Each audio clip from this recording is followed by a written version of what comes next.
Now with some incredible children whose lives could change with a bone marrow transplant. Finding a donor can be hard, especially for communities of color. Eva Pilgrim is back, and she's going to join us with more on the impact in the Asian community. So happy that you're bringing attention to this, Eva. Good morning again. Good morning, Robin. Yeah, for the majority of people who need a bone marrow transplant, their only hope for a life-saving match is a stranger on a donor list. Right now, there's a big push in the Asian American community to get people to sign up, to grow those lists, and to save lives. 7-year-old Lillian and older brother Jerry share a love of board games, Pokemon, and most of all, family. But there's something else they share. The two siblings have a rare genetic mutation which led to AML, an aggressive form of leukemia. It's still extremely rare for siblings to have the same disease.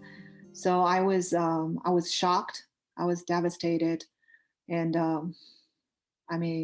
but I have to be strong for my kids. Jerry was first diagnosed at age 3. His condition was grave, but 3 years later, thanks to the Be the Match registry, he received a successful bone marrow transplant. His sister Lillian has not been as lucky. What do you call a toothless bear? A gummy bear. The little girl who loves telling jokes has undergone 4 rounds of intensive chemo since September, but she still hasn't found a life-saving match. In fact, experts say Lillian's plight highlights the urgent need for more people of Asian descent to join national bone marrow registries like Be the Match. 79% of white patients find a match through the registry compared to 47% of Asian patients. Meanwhile, the odds of black patients finding a match, just 29%. Yeah, it's a numbers game, and that is the more people of your ethnicity in the donor registry, the greater the probability of finding a match. Lisa Joy, co-creator of the HBO series Westworld, has also joined the fight. He is the most delightful, strongest, coolest kid I know. Let's growl and roar. Okay, let's growl and roar. Ready? Lisa's nephew, 7-year-old Ray, who is Chinese, British, and Italian, was recently diagnosed with XLP2, a very rare genetic disease which can be cured with a life-saving bone marrow transplant. Ray is just 3 months older than Lisa's own daughter. The cousins share a special bond, but neither his cousin nor the rest of his family is a match. And so far, he hasn't found a match on the registry. When I looked into the statistics, I was really shocked because I found that there was a real inequity in the number of matches there were for people of color.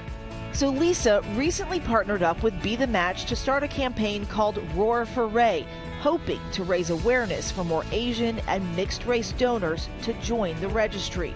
The thought that this campaign that he inspired could help anybody, I can't think of anything that would be more meaningful to me in my life. A ray of hope. And Lisa's goal is to add at least 100,000 donors to that list to find matches for patients like Ray. And Robin, I know you know how important it is for people to sign up on these lists and to give this gift. Yes, I was very, very lucky that my sister was a perfect match, but people automatically assume that a family member is going to be a match. That only happens about 30% of the time. So 70% of the time, you need a stranger, as you've been pointing out, and hopefully a stranger of color to know that there is a real need out there and you can save a life. So thank you so much, Eva Pilgrim, for highlighting this, and keep that ray of hope going, right? Exactly. We're praying for him. Yes, we are.